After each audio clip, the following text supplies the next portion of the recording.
Praise the lord. పాత నిబంధనలో పేర్లు కేవలం మాటలు మాత్రమే కాదు, అవి ఒక వ్యక్తి యొక్క గుర్తింపు, అధికారము, వ్యక్తి స్వభావాన్ని వెల్లడించేవి. దేవుడు తన పేరును వెల్లడించినప్పుడు ఆయన వెల్లడించినవి తన స్వభావం, తన వాగ్దానాలు.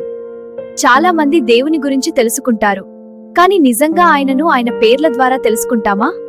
ఈ రోజు మనం పాత నిబంధనలో ఉన్న దేవుని 7 శక్తివంతమైన పేర్లను తెలుసుకుంటాము మరియు అవి మన జీవితానికి ఏమి అర్థం చెబుతాయో కనుగొంటాము.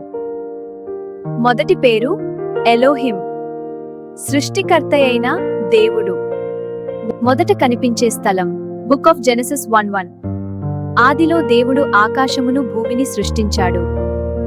ఎలోహిం అనే పదం శక్తివంత అనే అర్థాన్ని ఇస్తుంది. ఈ పేరు మనకు చూపించేది దేవుడు సర్వశక్తిమంతుడు, దేవుడు సర్వోన్నతుడు, దేవుడు శూన్యం నుండి సమస్తాన్ని సృష్టించాడు. ఎలోహిం అనే పేరు దేవుడు సర్వశక్తిమంతుడైన సృష్టికర్త అని తెలియజేస్తుంది. ఆయన ఆకాశమును, భూమిని మరియు అందులో ఉన్న ప్రతిదానిని శూన్యం నుండి తన శక్తితో సృష్టించాడు.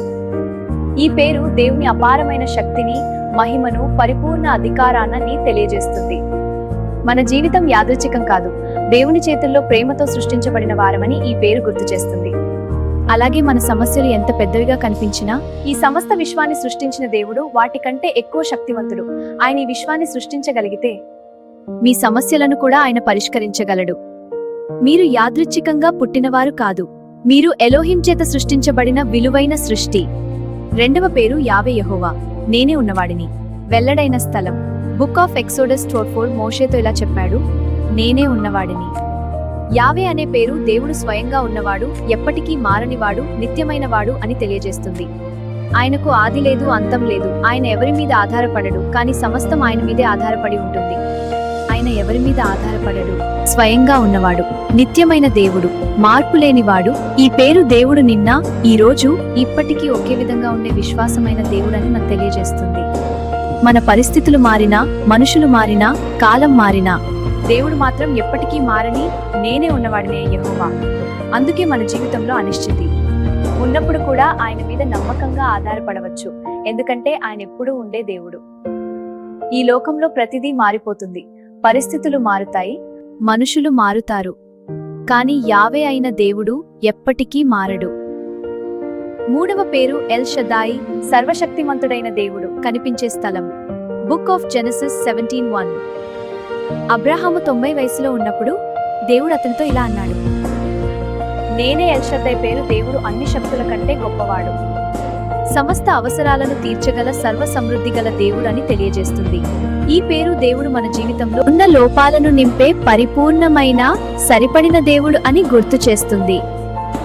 మన బలహీనతలు, అసాధ్యంగా కనిపించే పరిస్థితులు, మనుషుల పరిమితులు ఉన్నప్పుడు కూడా దేవుడు ఎల్ షదాయిగా తన అపారమైన శక్తితో పనిచేస్తాడు. ఆయనకు అసాధ్యం అనేది లేదు. ఆయన తన పిల్లల అవసరాలను తీర్చగల అన్నింటికంటే ఎక్కువైన దేవుడు. మన బలం తగ్గిపోయినప్పుడు, మనకి ఏమీ సాధ్యం కాకపోయినప్పుడు ఎల్ షదాయి అయిన దేవుడు ముందుకొచ్చి కార్యం చేస్తాడు. కాబట్టి మన బలం తగ్గినప్పుడు కూడా మనం భయపడాల్సిన పని లేదు, ఎందుకంటే మనకు తోడుగా ఉన్నది సర్వశక్తిమంతుడైన ఎల్ షదాయి. నాలుగవ పేరు ఎల్ ఎలియన్, అత్యున్నతుడైన దేవుడు. కనిపించే స్థలం book of Genesis 14-20. L alien అనే పేరు దేవుడు సమస్త అధికారాల కంటే, రాజ్యాల కంటే, శక్తుల కంటే పైగా ఉన్నది, అత్యున్నతుడైన దేవుడు అని తెలియజేస్తుంది. ఈ పేరు ఆయన యొక్క పరమాధికారాన్ని, పరిపూర్ణ పరిపాలనను ప్రకటిస్తుంది. ప్రపంచంలో రాజులు, శక్తులు మారిపోతూ ఉంటాయి, కానీ ఎల్ ఎలియన్ అయిన దేవుడు అన్నిటికంటే పైగా నిలిచే శాశ్వత రాజు. మన సమస్యలు ఎంత పెద్దవిగా కనిపించినా అవి దేవుని కంటే పెద్దవి కావు, ఎందుకంటే ఆయన అత్యున్నతుడైన దేవుడు. ఈ పేరు మనకు ధైర్యం ఇస్తుంది, మన పరిస్థితులపై కాదు, వాటికంటే పైగా ఉన్న దేవునిపై విశ్వాసం ఉంచాలని గుర్తు చేస్తుంది. ఐదవ పేరు అడోనై, ప్రభువు, యజమాని. అడోనై అనే పేరు దేవుడు మన జీవితానికి ప్రభువు మరియు యజమాని అని తెలియజేస్తుంది. ఈ పేరు దేవుని అధికారాన్ని, నాయకత్వాన్ని సూచిస్తుంది. దేవుడు కేవలం మనలను రక్షించేవాడు మాత్రమే కాదు, మన జీవితాన్ని నడిపించేవాడు. సత్యమైన ప్రభువు కూడా. మన ఆలోచనలు, నిర్ణయాలు, మార్గాలు అన్నీ ఆయన చేతుల్లో ఉంచినప్పుడు మాత్రమే నిజమైన ఆశీర్వాదం వస్తుంది. అడోనై అనే పేరు మనకు ఒక ముఖ్యమైన సత్యాన్ని గుర్తు చేస్తుంది. మన జీవితం మనదే కాదు, అది దేవునికి చెందినది. అందుకే మనం ఆయనకు లోబడినప్పుడు ఆయన మనలను సరైన మార్గంలో నడిపిస్తాడు. 6వ పేరు యెహోవా జిరే, సమకూర్చువాడైన ప్రభువు. కనిపించే స్థలం బుక్ ఆఫ్ జెనసిస్ 12లో. అబ్రహాము ఇస్సాకును బలి అర్పించబోతున్నప్పుడు దేవుడు ఒక దూడను సమకూర్చాడు.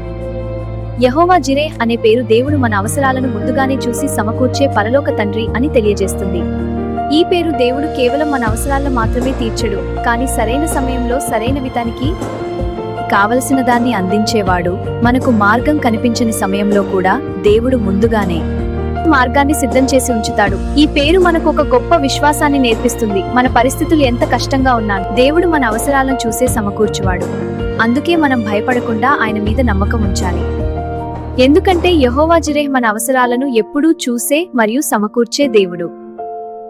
7వ పేరు జెహోవా రాఫా, స్వస్థపరచువాడు అయిన ప్రభువు. కనిటి స్థలం బుక్ ఆఫ్ ఎక్సోడస్ 26. జెహోవా రాఫాను మన జీవితంలోని ప్రతి రకమైన గాయాన్ని స్వస్థపరచగల సంపూర్ణ స్వస్థపరచువాడని తెలియజేస్తుంది.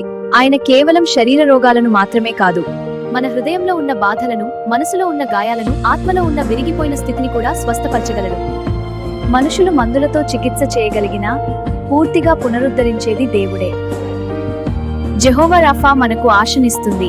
మన జీవితంలో ఎంత బాధ, ఎంత గాయం ఉన్నా దేవుడు వాటిని తాకి మళ్లీ సంపూర్ణంగా చేయగలడు. ఆయన స్పర్శ మన శరీరాన్ని మాత్రమే కాదు, మన హృదయాన్ని మరియు ఆత్మను కూడా నూతనంగా చేయగల శక్తి కలిగి ఉంది. ఈ రోజు మనం పాత నిబంధనలో ఉన్న దేవుని శక్తివంతమైన పేర్లలో కొన్ని తెలుసుకున్నాం. ఎలోహిం, సృష్టికర్త దేవుడు. యాహ్వే, యెహోవా నేనే ఉన్నవాడే. షద్దాయి, సర్వశక్తిమంతుడైన దేవుడు. ఎల్ఎలియన్, అత్యున్నతుడైదుడు. అడోనై, ప్రభువు, యజమాని. యెహోవా జిరే, సమకూర్చువాడు అయిన ప్రభువు. యెహోవా రాఫా, స్వస్థపరచువాడు అయిన ప్రభువు. ఈ పేర్లు కేవలం దేవుని గురించి చెప్పే పదాలు మాత్రమే కావు. ఇవి ఆయన స్వభావం, శక్తి, ప్రేమ మరియు మన జీవితం, ఆయన చేసే కార్యాలను తెలియజేస్తాయి. మన జీవితంలో ఏ పరిస్థితి వచ్చినా ఈ దేవుని పేర్లు మనకు నమ్మకం. నా ప్రియమైన వీక్షకులారా, విశ్వాసం మనకు దేవునికి ఉన్న మరెన్నో శక్తివంతమైన పేర్లను మీరు కనుగొనవచ్చు. ధైర్యం మరియు ఆశ ఇస్తాయి. ఇంకా పాత నిబంధనలో దేవునికి ఉన్న మరెన్నో శక్తివంతమైన పేర్లను మనం తర్వాతి భాగంలో తెలుసుకుంటాము. అందుకే మళ్ళీ కలుద్దాం. See you in the next part. Hallelujah. God bless you.